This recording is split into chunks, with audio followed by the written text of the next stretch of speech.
ہمارے سماج میں، ہم شیرشاہ آبادی سماج سے تعلق رکھتے ہیں، ایک زمانہ تھا جب بہت غربت تھی، بہت افلاس تھا، بہت تنہائی تھی، بہت غریبی تھی۔ آج اللہ کا کرم ہے کہ مال آ رہا ہے، دولت آ رہی ہے، فقر و فاقہ ختم ہو رہا ہے، دھن دولت کا انبار ہے۔ لیکن میرے بھائیوں، سمجھنے کی بات یہ ہے کہ اللہ تعالیٰ کے رسول صلی اللہ علیہ وسلم کیا فرماتے ہیں کہ مال کے بارے میں پوچھا جائے گا، من این اکتسبہ، کہ آپ نے کمایا کہاں سے، حلال طریقے سے کمایا یا حرام طریقے سے کمایا۔ کئی بار ہمارے بزنس مین لوگ ہیں، میرے بہت سارے دوست ہیں، دکان پہ بیٹھتا ہوں، جاتا ہوں، کہتا ہوں تو کہتے ہیں مولوی صاحب جھوٹ نہ کوئی چول بھی گئے ہیں، جھوٹ نہ پہلے کاروبار چول لینا۔ میرے دوستو، سمجھنے کی بات یہ ہے کہ کمانا خالی ضروری نہیں ہے، حلال کمانا ضروری ہے۔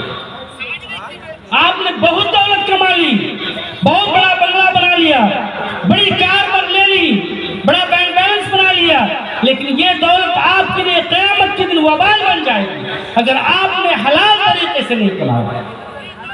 آپ اولاد کو خوب اچھا کھلائیے، لیکن حلال روزی کھلائیے۔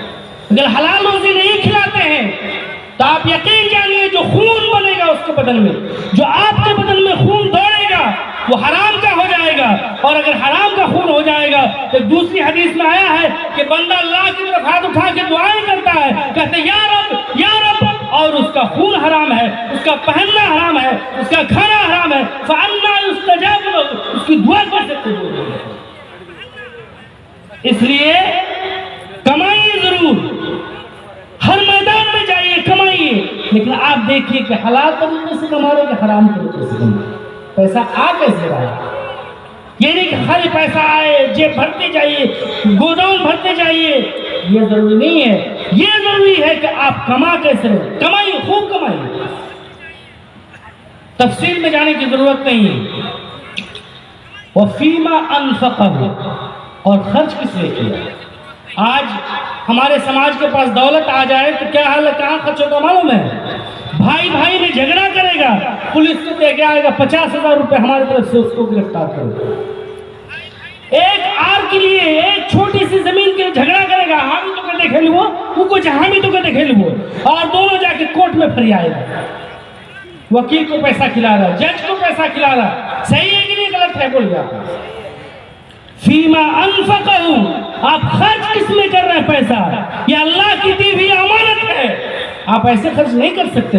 آپ خرچ کیجئے، مدرسہ فلاح المسلمین میں دان کیجئے نا لاکھوں لاکھ روپے، آپ مسجد میں دان کیجئے نا لاکھوں لاکھ روپے، آپ یتیموں غریبوں کو پڑھائیے، آپ بیواؤں کی شادی کروائیے، لیکن ایک بھائی کا بھائی سے دشمنی پیدا کرنے کے لیے نہیں۔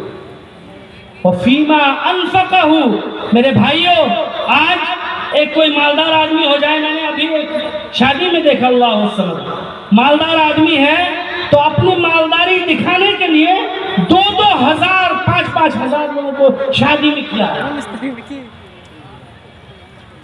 آپ بتائیے غریب آدمی کے کیا نمونہ پیش کر رہے ہیں؟ شادیوں کو آسان بنا رہے ہیں کہ آپ اور مشکل بنا رہے ہیں؟ آپ غریب نہیں امیر ہیں اگر، تو آپ کے اوپر زیادہ ذمہ داری ہے، آپ سماج میں ایک نمونہ پیدا کیجیے۔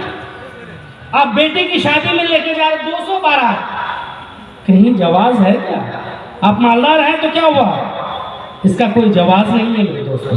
وَفِيمَا أَنفَقَهُ، آپ پیسہ کس میں، 1 روپے بھی آپ کس میں خرچ کر رہے ہیں اس کا حساب رکھیں۔ میرے دوستو، میں زیادہ باتیں اور کرنا نہیں چاہتا ہوں، یہی 2 پوائنٹ مات، من این اکتسبہ وفیما انفقہ، یہ 2 پوائنٹ لے کے جائیے اس جلسے سے کہ آپ مال کہاں سے کما رہے اور کہاں خرچ کر رہے ہیں۔ اللہ تعالی ہم سب کو ان 2 پوائنٹ پر خصوصی طور پر ہم کو عمل کرنے کی توفیق عطا فرمائے۔ والسلام علیکم ورحمۃ اللہ۔